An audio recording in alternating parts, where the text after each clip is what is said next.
Bonjour à toutes et tous, bienvenue dans Éclat de conscience, réflexion et clés du quotidien.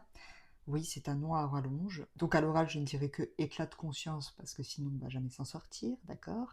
Et oui, pour ceux qui se posent la question, j'ai trouvé le nom après avoir mis en ligne le premier épisode. Voilà, on peut passer à la présentation. Comme vous le savez, ici je partage mes réflexions issues de situations du quotidien. Ça peut être des termes, ça peut être des expériences, ça peut être des schémas, ça peut être un petit peu de tout. Et j'essaye également de partager des clés pour t'aider à mieux comprendre ton esprit. En tous les cas, la manière dont ton cerveau fonctionne et ouvrir de nouvelles portes et éventuellement apporter un nouveau point de vue. Aujourd'hui, pour ce deuxième épisode, je voulais aborder avec vous la notion de zone de confort, dont on entend parler depuis plusieurs années, de plus en plus, parce que ça a un fort impact, notamment sur notre confiance en nous. Je m'explique. Petit disclaimer, dans le cas présent, ce n'est que mon interprétation, c'est ma manière de voir les choses, c'est juste un point de vue parmi d'autres. Et j'ai constaté que le terme zone de confort, selon le contexte dans lequel il est placé, souvent on dirait que c'est négatif, ou bien que c'est quelque chose de minime. Cependant, la zone de confort, on en a besoin. Je m'explique, le cerveau, lui, il a besoin de se sentir en sécurité. Il est là pour s'assurer de la survie et de la sécurité du corps physique. Il est là pour nous garder en vie, pour nous faire prendre un minimum de risques qui, selon lui, pourrait être un danger pour nous. Ok. Donc forcément, quand il y a quelque chose de nouveau ou qu'il envisage une action à réaliser qui n'est pas dans nos habitudes et avec laquelle il n'est pas familier, il peut se dire que ça représente un danger pour le corps et à ce moment-là, dire non, j'ai peur, on n'y va pas. Puisque l'émotion de la peur, elle est également là pour garantir notre survie en nous évitant de nous approcher de quelque chose de potentiellement dangereux. On reparlera de ça dans un autre épisode parce que souvent on a peur d'un peu tout et rien à l'heure actuelle. Ou en tous les cas, on a des peurs qui sont totalement construites mentalement alors qu'on n'a jamais eu de mauvaises expériences sur certains sujets. Bref, on en discutera. Donc comme je le disais, notre zone de confort, quoi qu'il en soit, elle nous est nécessaire. Et d'ailleurs, elle n'est pas si restreinte que ça. Elle est notamment constituée de nos automatismes, des choses que nous savons faire de manière quotidienne, de manière quasiment automatique, sans même y penser. On a tellement l'habitude de le faire qu'on ne se pose même plus la question de savoir si on sait faire. Je vais vous expliquer en prenant des exemples issus de généralités. Ok. À l'heure actuelle, pour la plupart d'entre vous, si je vous dis, bah, «Lève-toi et marche», vous allez vous lever et marcher, vous allez même pas chercher à comprendre comment ça fonctionne. Vous allez juste le faire, OK? Sauf que je vous rappelle que vous êtes né sans savoir marcher. D'ailleurs, vos genoux n'étaient pas terminés de construire. Vous avez appris à marcher à un certain âge, notamment par mimétisme, et puis c'est devenu tellement habituel pour vous, au quotidien, que quelque chose qui demandait un effort, qui était quelque chose de nouveau, en réalité, lorsque vous étiez petit, est devenu un automatisme. Ok, donc ça entre complètement dans votre zone de confort. D'accord? Pour les personnes qui ont le permis, bah, c'est la même chose. Vous ne saviez pas conduire une voiture. À l'heure actuelle, lorsque vous êtes au volant, c'est automatique, vous réfléchissez plus. Vous savez passer un rapport, vous n'avez plus à réfléchir à comment passer un rapport, à comment réaliser, les checks sécurité, à mettre votre clignotant et cetera et cetera. OK.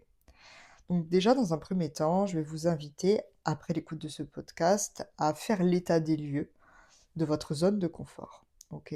Ça vous permettra de prendre connaissance de ses contours, mais également de prendre conscience de toutes les choses qui la composent, parce que c'est tellement automatique qu'on n'a même plus conscience de nos capacités, enfin, que ce soit de nos capacités ou même de nos savoir-être. OK? Vous pourrez constater d'ailleurs que c'est assez surprenant et je suis même sûre que vous allez même oublier des choses. Il y a des choses, c'est tellement automatique, c'est tellement normal pour vous que vous n'allez même pas y penser.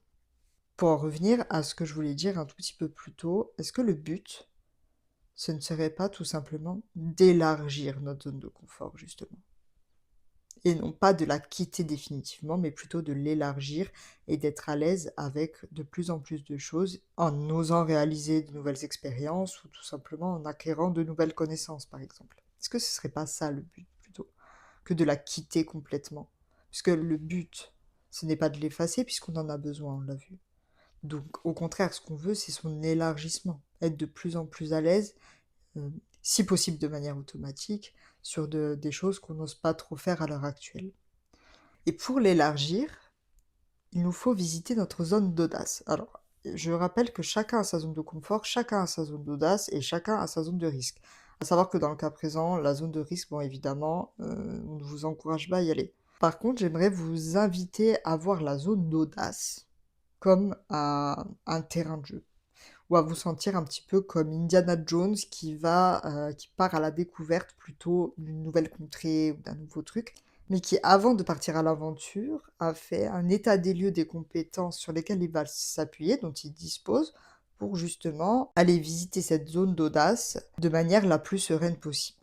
Même si c'est nouveau et que c'est pas spécialement confortable de prime abord. Je vais vous prendre un exemple, oser aller parler à quelqu'un. Parfois, c'est pas toujours la chose la plus évidente selon les personnes. Il y a des personnes qui ont du mal avec ça et on le respecte, chacun est différent. Sur quelles compétences la personne va-t-elle pouvoir s'appuyer? Dans un premier temps, déjà, elle sait parler. Et puis peut-être se rappeler que, bah, effectivement, on ne risque rien à aller adresser la parole à cette personne, tout simplement. C'est de se dire, ok, c'est une interaction sociale. Dans le pire des cas, qu'est-ce que je risque? Pas grand-chose. Cependant, je vais vous inviter à réfléchir à la peur qui pourrait éventuellement se manifester et venir vous couper dans votre élan. Souvent, c'est la peur du jugement de l'autre ou du regard de l'autre. Ok. Ce sont les hypothèses que vous vous faites dans votre tête de ce que va se dire la personne ou de ce qu'elle va penser de vous. Cependant, comme vous pouvez le constater, déjà, vous avez du mal à savoir ce qui se passe dans votre propre tête. Alors, vous êtes loin de pouvoir supposer ce qui se passe dans la tête des autres. En revanche, ça vous permet de mettre en lumière ce que vous pensez de vous, en le prêtant aux autres comme ça. Lorsque vous faites une supposition des discours internes de l'autre à votre égard, en réalité, c'est vous qui parlez de vous. Ok. Plus vous irez visiter votre zone d'audace, évidemment, petit à petit, en entretenant une régularité sur vos actions, petit à petit, ça va même devenir une habitude. Vous allez devenir familier de cette action et vous allez construire votre confiance en vous. La confiance en vous, elle est liée à votre capacité à faire quelque chose. Plus vous allez en zone d'audace, plus vous répétez de manière régulière l'expérience. Petit à petit, chacun a son rythme. Je rappelle qu'il n'y a ni grandes ni petites actions. Et plus vous oserez partir à la découverte de votre zone d'audace, plus votre zone de confort va s'élargir. Par conséquent, votre pilier représentant la confiance en vous va se renforcer. Je vous invite donc à être les Indiana Jones de votre propre vie et de partir à la découverte de votre zone d'audace afin d'élargir votre zone de confort. Mais avant toute chose, je vous invite vraiment à faire l'état des lieux et à prendre conscience de toutes les choses que vous savez déjà faire et qui ne sont pas forcément innées. Plus vous preniez conscience, plus vous aurez confiance en votre capacité à relever les défis de la vie, justement. Donc s'il vous plaît, essayez vraiment de faire cet état des lieux, vous pourrez vraiment être surpris du résultat. Et même si ça doit prendre plusieurs jours.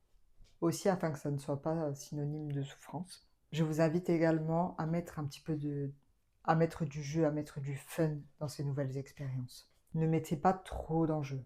Ne pas mettre trop d'enjeux ne veut pas dire que vous ne faites pas les choses sérieusement, mais mettez-y du fun. Il faut que ce soit un plaisir, puisque le voyage est tout aussi important que la destination. En gros, l'épisode était basé sur l'adage « c'est en forgeant qu'on devient forgeron ». Donc je vous invite à forger votre zone de confort, à l'élargir de manière solide, et par ce biais renforcer votre confiance en vous. Cet épisode touche à sa fin. Je vous remercie de l'avoir écouté. Si le concept vous plaît, si cet épisode vous a plu, je vous invite à vous abonner, éventuellement à liker, mais également n'hésitez pas à le partager avec des personnes qui pourraient être intéressées. Vous pouvez également partager vos expériences en commentaire. Je me ferai un plaisir de les lire et ça peut également aider d'autres personnes, donc n'hésitez pas. On se retrouve mardi prochain à 18 h pour un nouvel épisode. En attendant, n'oubliez pas, vous êtes la clé.